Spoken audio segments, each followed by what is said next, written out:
Welcome back. You're now watching the political segment on the Weekend Show.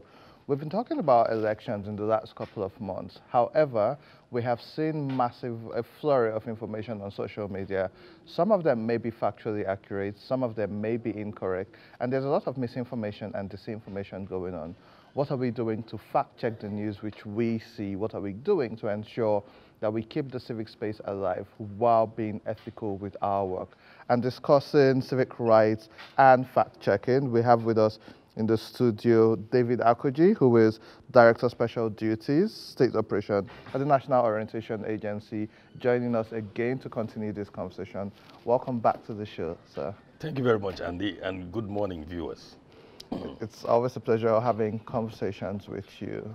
When we spoke the last time, you spoke about different ways in which people were being misinformed and what needs to be checked. So for those who missed the last show which you were on, can you talk to us about the importance of ethical journalism and fact-checking in a country like Nigeria, where we have massive divisions across different regions and religion and tribes? Yes. One of the underlying factors in ethical journalism is right of reply.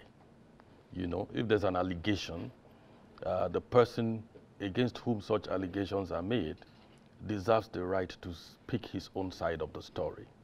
You know, and this is extremely important in the practice of journalism, whether it's electronic, whether it's print, you know, or whatever.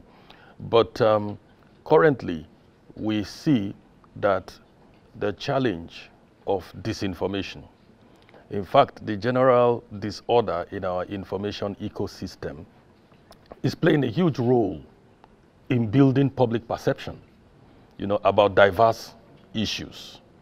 And this is becoming increasingly worrisome because in today's generation, we find that there's a much larger audience in the digital space than there is in the traditional media space.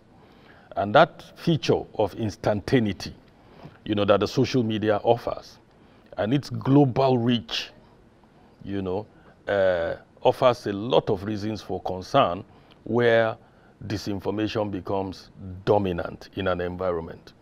Even contemporarily, as we speak now, we already see in the political space disinformation playing a very huge role. You know of the incident that was reported in the UK involving one of our presidential candidates, you know, in the 2023 general elections, you know, and how in the social media space that was being reported.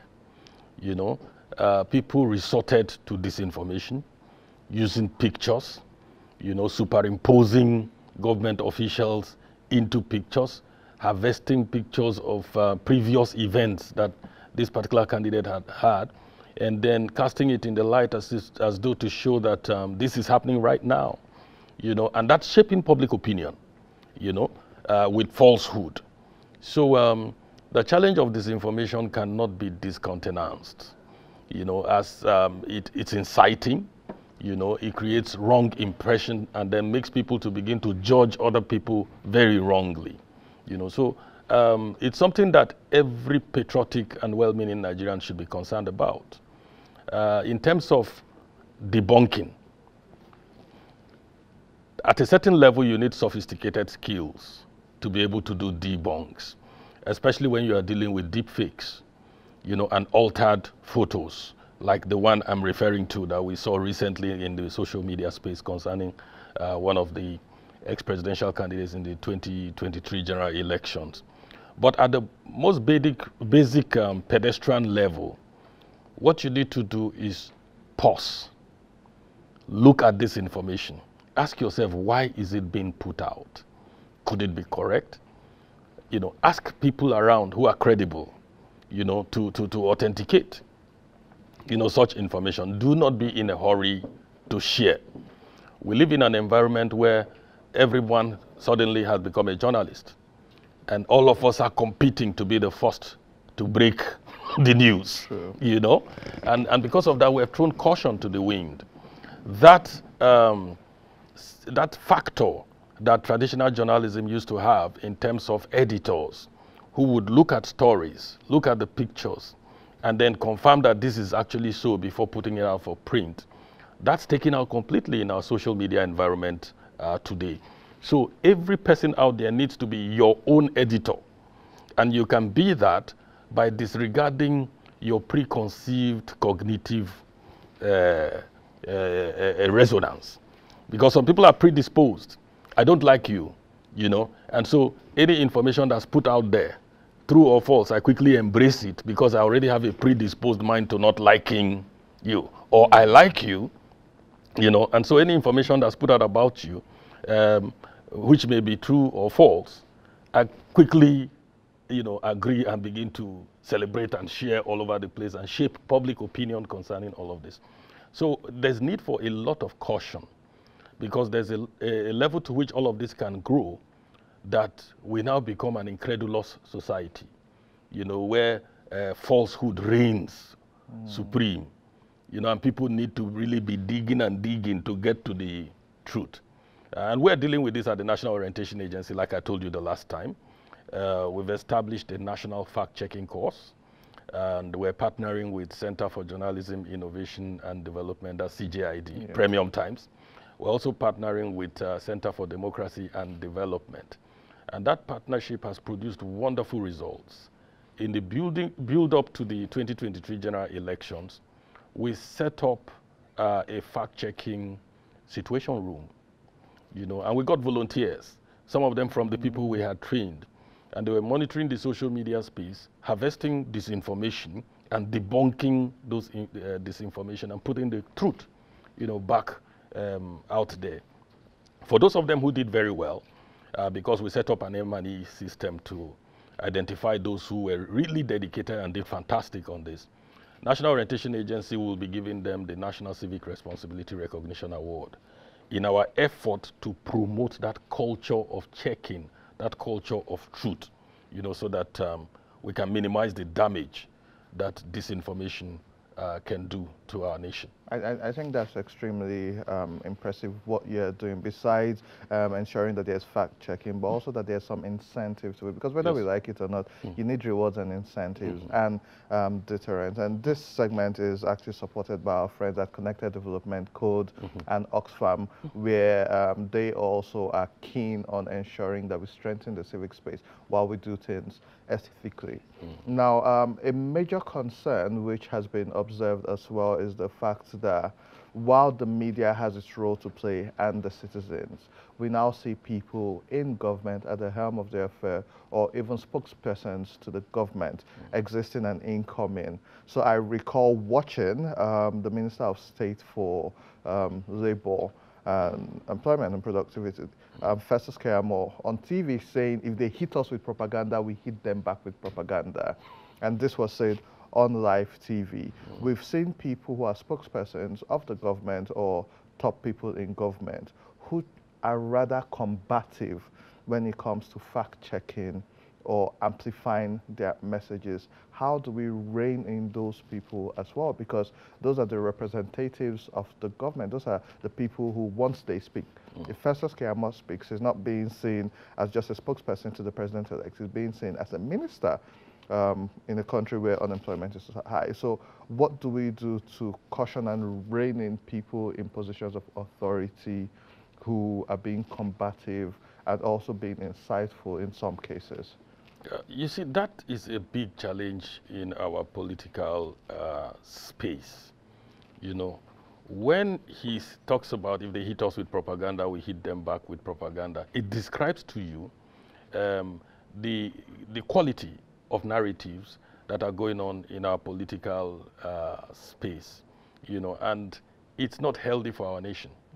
The Director General of the National Orientation Agency has spoken severally, calling on all sides, you know, to become temperate in their conversation and to be conscious of the damage, you know, that this kind of conversations can do to our country.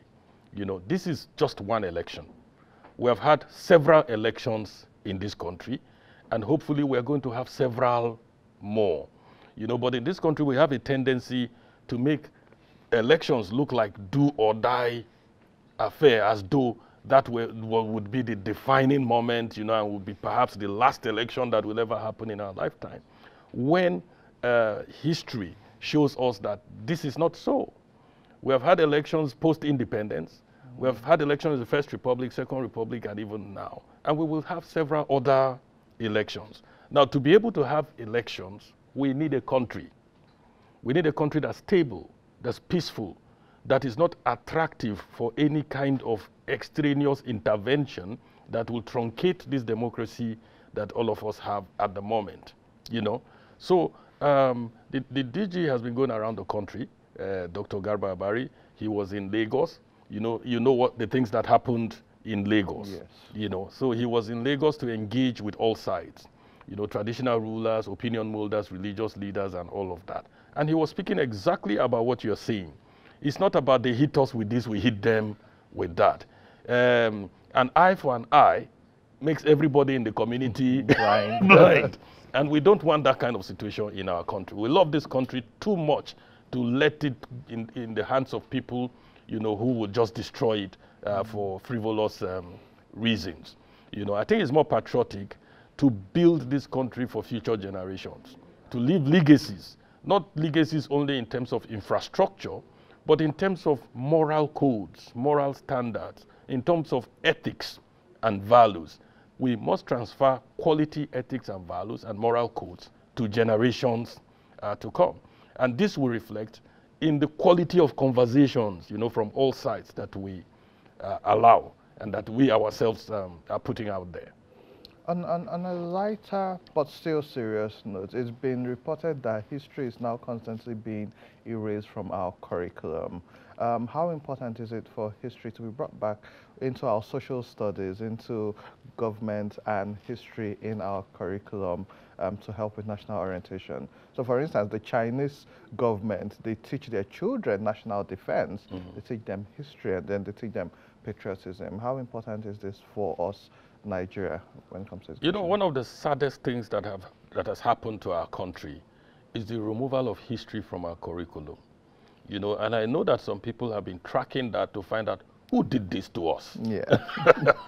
You know, very, very sad. This is not the case in advanced democracies, in advanced countries, you know, around the world. They cherish their history. Yes. They pass it down from generation to generation. You find little kids are proud of their country. They are patriotic because they know the history, you know, of their country. And then a group of people wake up and decide that history can become subsumed in civic education and become, you know, relegated to the back. And look where we are today. Our children don't know the issues around independence. They don't know the characters that fought for independence, the thought processes that went into establishing Nigeria as an independent country, and the fallout even of the issues that led to the civil, you know, war. These are all defining issues around the country we have today in our hands. And it's extremely important that such history, you know, is preserved. As you and I sit here and we're discussing these issues today, we're creating history. 10 years down the line, people should be able to remember this conversation we're having, why we're having the conversations and the issues that we're talking about. You know, so you take out history from the curriculum, it's very, very sad.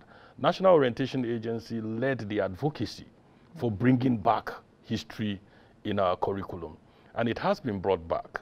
You know, as I speak with you also, we realize that to entrench this culture of democracy, we also need to establish it somehow in our school's curriculum, you know. And so we have worked in collaboration with Nigerian Education Research Council. They are responsible for curriculum building, you know, funded by IFES, International Federation for Electoral Systems, working with INEC also and some other institutions. We have brought democratic education into curriculum at the junior level. You know, we're hoping to scale up, you know, from there.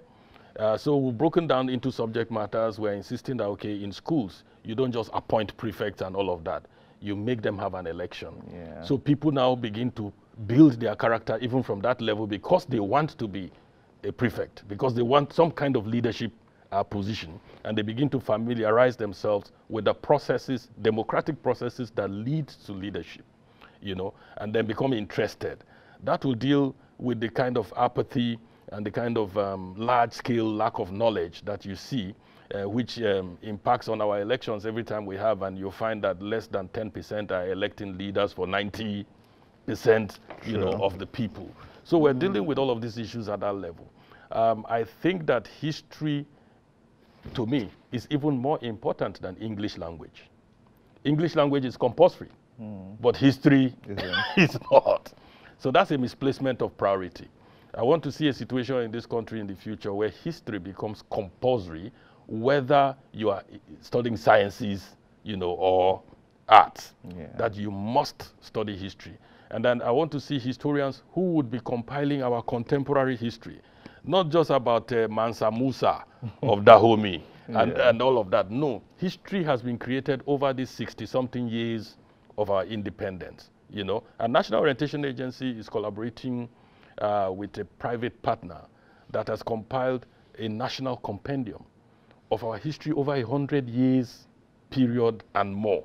That is even being reviewed as I speak with you. It's a big document, you know, like that. And it captures our history in all the various sectors that you can imagine, you know, and then identifying individuals who made impact in industry, impact in politics, you know, impact in education, you know, and all of that. And that book is available, that national compendium.